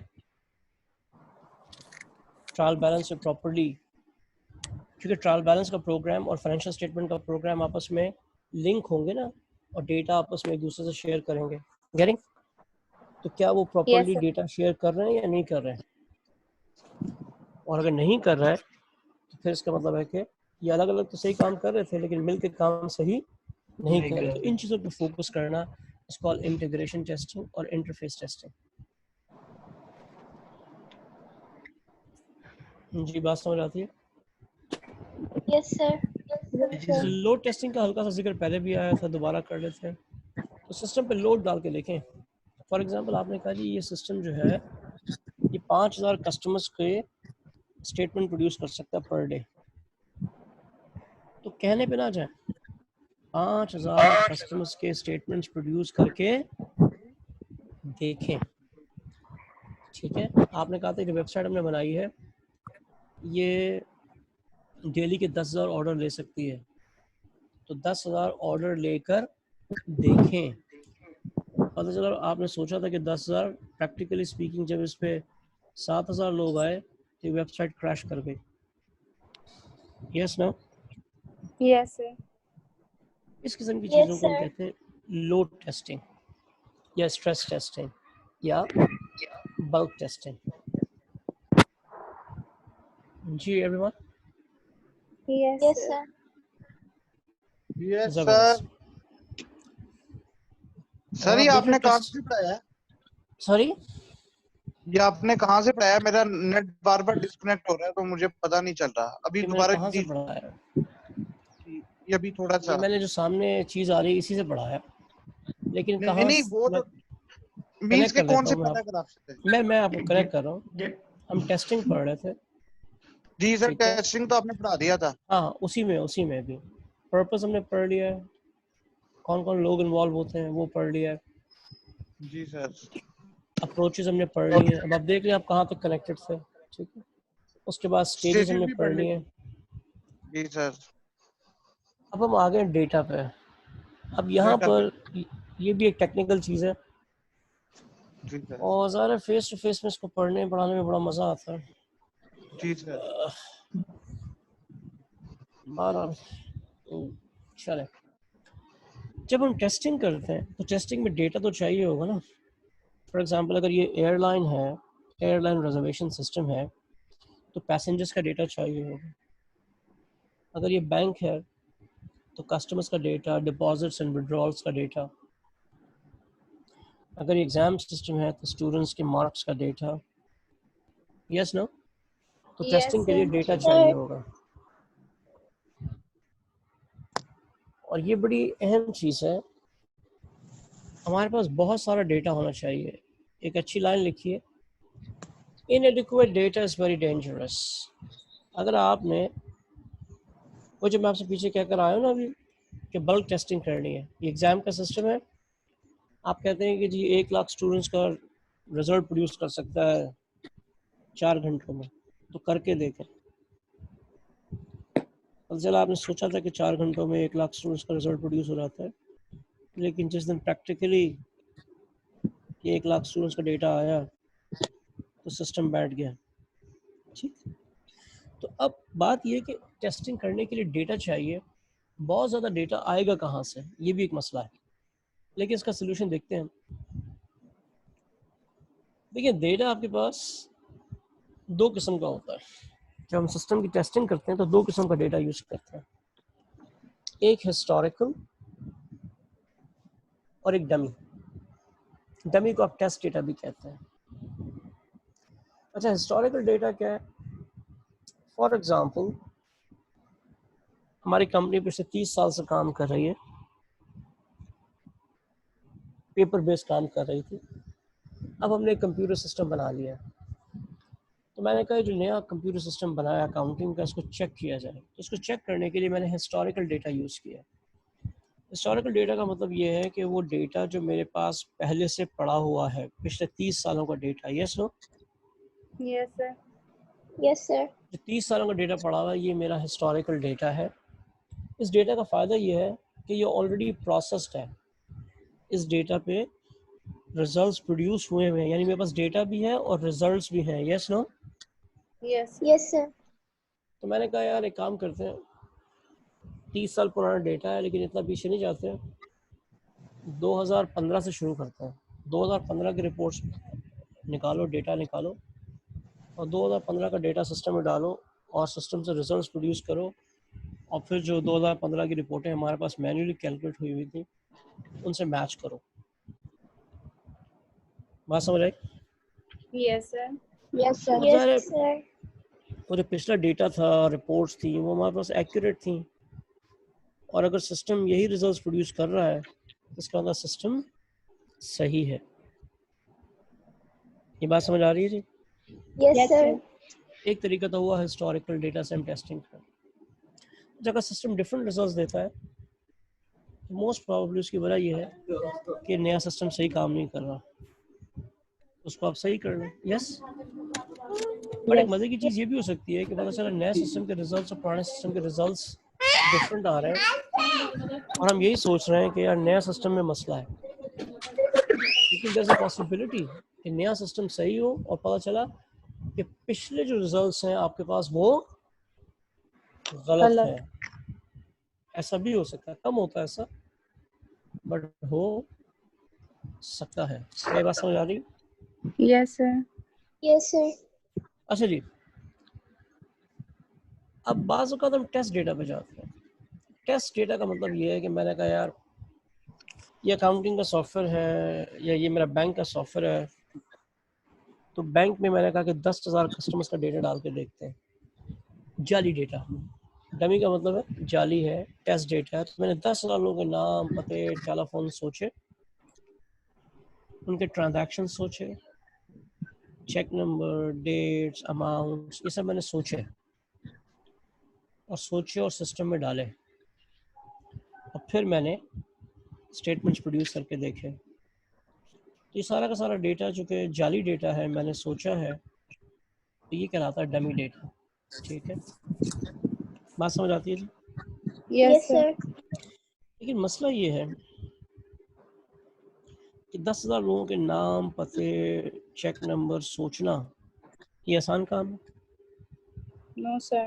Sir. मुश्किल काम है, बहुत मुश्किल काम है। तो उसमें हमारे पास एक सहूलत ये आ गई है, एक चीज़ आ गई है कैस्ट। कैस्ट का मतलब है computer assisted software technique, computer assisted software testing. ये एक सॉफ्टवेयर है जो मुझे डमी डेटा जनरेट करके दे सकता है। मैंने उसे कहा 10,000 नाम सोच के बता दो मुझे, तो इसने 10,000 नाम मुझे बता दिए। मैंने कहा 10,000 एड्रेसेस जनरेट कर दो, 10,000 चेक नंबर जनरेट कर दो। जी बात समझ आ रही है? Yes, sir. तो मेरा जो डेटा, डमी डेटा, जाली डेटा में सोचने का काम था ना, वो ख़त्म हो गया। ये सारा का सारा डेटा मुझे जनरेट करके दे देगा। जी एक अहम बात, क्या डमी डेटा आपको समझ आता है? टेस्ट डेटा आपको समझ आता है? Yes, sir. Sir. Yes, sir. Great. अच्छा, अब जो डमी डेटा हम जनरेट करते हैं, जी कोई कुछ कह रहा है? डमी डेटा जो हम जनरेट करते हैं, चाहे मैं खुद सोचूं, चाहे मैं कैस्ट से करवाऊं, डमी डेटा में दोनों किस्म का डेटा होना चाहिए, इनवैलिड भी और वैलिड भी। अच्छा, इनवैलिड डेटा क्या होता है? इनवैलिड डेटा वो है जो सिस्टम को एक्सेप्ट नहीं करना चाहिए। फॉर एग्जाम्पल, बैंक में एक चेक आ गया -10,000 का, ये वैलिड है या इनवैलिड है? इनवैलिड। तो मैं सिस्टम में इनवैलिड डेटा डाल के चेक करूं कि सिस्टम क्या करता है। सिस्टम उसे एक्सेप्ट कर लेता है, रिजेक्ट कर लेता है, या कंफ्यूज हो जाता है, हैंग हो जाता है। गेटिंग? तो सिस्टम में आपको इनवैलिड डेटा एंट्री भी करके देखनी चाहिए। ठीक है, फॉर एग्जांपल एग्जाम का सिस्टम है, उसमें मैंने किसी के मार्क्स डाल दिए 2000, एक सब्जेक्ट में मार्क्स डाल दिए 2000। अब 2000 मार्क्स कैसे हो सकते हैं? मैक्सिमम मार्क्स हो सकते हैं 100, मिनिमम हो सकते हैं 0। तो मैं माइनस में मार्क्स डाल रहा हूँ या 100 से ज़्यादा मार्क्स डाल रहा हूँ, तो ये इनवैलिड डेटा है। System should not accept. मुझे डाल के देखना चाहिए कि सिस्टम का रिएक्शन क्या आ रहा है। एवरीवन? Yes, sir. अच्छा, वैलिड डेटा का मतलब है जो सिस्टम को एक्सेप्ट करना चाहिए, यानी जो 2000, 5000, 1 लाख, 1 करोड़ का चेक सिस्टम में डाल के देखें। एग्जाम का सिस्टम है तो उनके मार्क्स डाल के देखें 50, 60, 90, 100। करें, ये वैलिड डेटा है। लेकिन वैलिड डेटा के अंदर भी कई चीज़ों का ख्याल रखना। आप वैलिड डेटा में भी आप हर किस्म की पॉसिबिलिटी को चेक करें। एक होती है पॉसिबिलिटी नॉर्मल वैल्यूज, एक एक्सेप्शनल, एक एक्सट्रीम, एक अनयूजुअल। अब इसकी मिसालें लेते हैं। नॉर्मल वैल्यूज बैंक का सिस्टम है, बैंक के सिस्टम में रोज़ाना हर वक्त 5,000, 10,000, 1 लाख, 2 लाख, 5 लाख का चेक आना बिल्कुल नॉर्मल चीज़ है। Yes no? Yes, sir. Yes. इस डेटा को डाल के चेक करें। अच्छा, फिर एक्सेप्शनल वैल्यूज डाल के चेक करें। फॉर एग्जांपल, एक्सेप्शनल का मतलब जो कभी कभी होता है, तो रोज़ाना हर वक्त 1 लाख 2 लाख का चेक आ रहा होता है, लेकिन हो सकता है कि महीने में एक आध दफ़ा 20-25 मिलियन का चेक आ जाता है, ठीक है। तो डाल के देखें सिस्टम में कि सिस्टम इस किस्म की वैल्यूज को भी प्रोसेस कर सकता है या नहीं। जी बात समझ आ रही है? Yes sir. अच्छा, फिर एक्सट्रीम वैल्यूज को भी चेक करें। एक्सट्रीम वैल्यूज का मतलब है मिनिमम एंड मैक्सिमम। अब नॉर्मली तो 1 लाख 2 लाख का 10,000 का चेक आ रहा है, लेकिन आपने कहा मिनिमम कितने का चेक आ सकता है, आपने कहा 1 रुपए का। तो चेक करें 1 रुपए का चेक प्रोसेस होता है इसमें, नहीं होता। या आपने कहा मैक्सिमम कितना आ सकता है, उसने कहा जी 1000 मिलियन का। तो चेक करें कि 1000 मिलियन को ये प्रोसेस कर सकता है या नहीं। नहीं कर सकते। तो ये चेक करने के लिए आप एक्सट्रीम वैल्यूज को चेक करें। जब वैलिड में एक और डेटा होता है which is unusual but acceptable. Unusual किस्म का डेटा, नॉर्मल डेटा लेकिन अनयूजुअल कैसे हो गया? जैसे एक एग्जांपल मैंने यहाँ दी हुई है, पेरोल महीने में एक बार प्रोसेस होता है। इस बार आपने पेरोल को 2 दफा प्रोसेस किया, तो ये यूजुअल चीज है या अनयूजुअल है? अनयूजुअल चीज है, लेकिन आपने इसलिए किया कि कोई आपका कंटिंजेंट एसेट जो है वो रियलाइज हो गया, आप खुश हो गए, आपने कहा सबको एक सैलरी और दे दो, क्योंकि अनयूजुअल चीज है लेकिन एक्सेप्टेबल है। तो सिस्टम को प्रोसेस करके देखें कि ये सिस्टम करता है या नहीं। या एक और मिसाल लें, एक बंदा जहाज का टिकट बुक कराने आया और उसने कहा जहाज की 180 सीटें मुझे देना है। अब फॉर एग्जांपल हर बंदा आता है 2 4 1 आध सीट लेता है। अब एक बंदा आके पूरा जहाज की सीटें मांग रहा है, ये अनयूजुअल है लेकिन एक्सेप्टेबल है। ये भी डाल के देखें सिस्टम में कि ऐसा होता है या नहीं। ठीक है। अब एक सवाल है कि जब हमारे पास जब हमारे पास हिस्टोरिकल डेटा है तो हम टेस्ट डेटा क्यों बनाते हैं? टेस्ट डेटा से टेस्टिंग क्यों करते हैं? इसका क्या जवाब है जी? सर हिस्टोरिकल डेटा हमें मालूम होगा कि वो सही है, और डमी डेटा हम खुद जनरेट करेंगे और फिर उसको टेस्ट करेंगे तो उसमें एरर भी आ सकता है और सही भी हो सकता है। इससे हमें पता चलेगा कि हमने जो सिस्टम जनरेट किया है वो सही है या गलत। सर हम इसलिए करते ताकि हमें फ्यूचर में कोई नुकसान ना हो, कोई एरर ना आए। Not really। और कोई?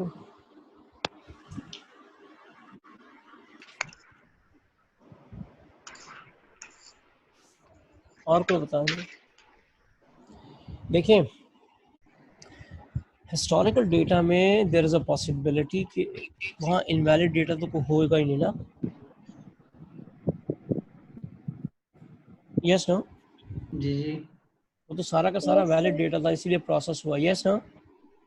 Yes sir. सही है। ये भी हो सकता है कि जो आपके पास हिस्टोरिकल डेटा है उसमें कोई एक्सट्रीम्स ही ना हो, कोई अनयूजुअल डेटा ना हो, कोई एक्सेप्शनल वैल्यूज ना हो। Yes no? Yes sir. Yes sir. तो इस वजह से अगर चूंकि हमारे पास हिस्टोरिकल डेटा होता है फिर भी हम डमी या टेस्ट डेटा ज़रूर बनाते हैं और उससे टेस्टिंग करते हैं। जी ये बात समझ आती है? Yes sir. तो ये लाइंस पढ़ भी लेते हैं। Why test data? The historical data may not have certain conditions like invalid, exceptional, extreme, and unusual values. Enough नहीं अपना। अच्छा जी, एक चीज़ हम और पढ़ लेते हैं, डॉक्यूमेंटेशन। जो टेक्निकल और ये फिर हम कल देखेंगे। डॉक्यूमेंटेशन तो आसान सी चीज़ है। पीछे डॉक्यूमेंटेशन का जिक्र आया था कि सिस्टम की डॉक्यूमेंटेशन होती है। डॉक्यूमेंटेशन क्या है? ज़ाहिर जितनी भी आपने काम किया शुरू से लेकर आखिर तक, फीजिबिलिटी रिपोर्ट बनाई है, सिस्टम रिक्वायरमेंट रिपोर्ट बनाई है, सिस्टम डिज़ाइन रिपोर्ट बनाई है, ठीक है, ये सारी की सारी चीज़ों को जमा कर लें, दिस इज कॉल्ड डॉक्यूमेंटेशन। ठीक है, 2 किस्म की डॉक्यूमेंटेशन होती है, एक इंटरनल और एक एक्सटर्नल। इंटरनल डॉक्यूमेंटेशन क्या है? वो जो प्रोग्रामर ने प्रोग्राम बनाया ना, तो उसने प्रोग्राम बनाते हुए बहुत सारा हिसाब किताब लगाया होगा, ठीक। तो इसके ये अपने डॉक्यूमेंट्स हैं और ये इंटरनल डॉक्यूमेंट्स कहलाते हैं, और ये प्रोग्रामर के वर्किंग पेपर्स हैं, और प्रोग्रामर ये शेयर नहीं करता। क्या ये बात समझ आ रही है?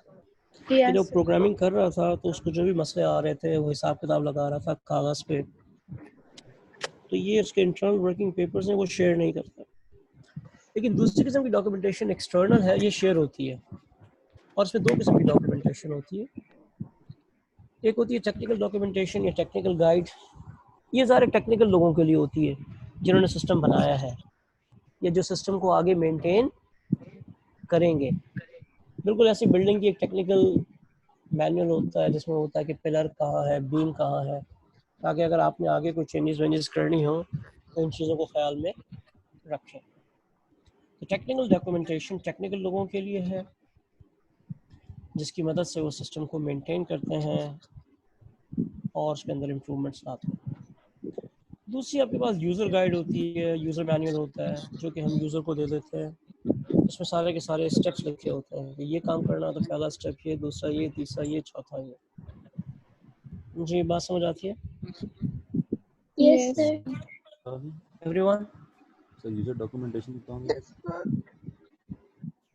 जैसे सेल फोन का मैनुअल आपको मिलता है, ये यूज़र डॉक्यूमेंटेशन है, ये यूज़र गाइड है। इस सेल फोन का टेक्निकल मैनुअल कंपनी ने अपने पास ही रखा हुआ है ताकि अगर कोई गड़बड़ हो जाए तो वो उसको सही करके यूज़र को दे दें।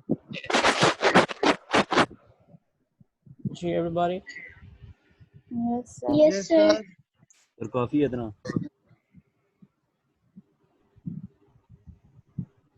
सर बहुत है। ठीक है जी, अगर ये सही है तो let's keep it up to here. फिर हम नेक्स्ट टाइम इंशाल्लाह कल देखते हैं बाकी चीज़ें। कल का टॉपिक ज़रा अगेन टेक्निकल है। सर आपने बोला कि आप आज वाला टॉपिक कल सुनेंगे, या आप Sorry? सॉफ्टवेयर वो जो आपने पिछले प्रीवियस टॉपिक भी आप कल सुनेंगे? टेस्ट दोबारा बोलें, क्या कह रहे हैं? मैंने ये कहा कि आप प्रीवियस लेक्चर्स का भी टेस्ट कर लेंगे, या जो आज वाला है उसका? नहीं, ये जितनी चीज़ें मैंने आपको एग्जांपल्स दी हैं ना, कल ये मैं एग्जांपल्स पूछूंगा आपसे किस किस को एग्जांपल याद है, और आप देख के जिसको एग्जांपल याद होगी उसके कॉन्सेप्ट भी याद होंगे। ठीक है। Okay, sir. सिर्फ आज वाला जो हमने पढ़ा उसको हम देखेंगे। ठीक है? ठीक है। Okay, sir. अल्लाह हाफिज़ सर। अल्लाह हाफिज़।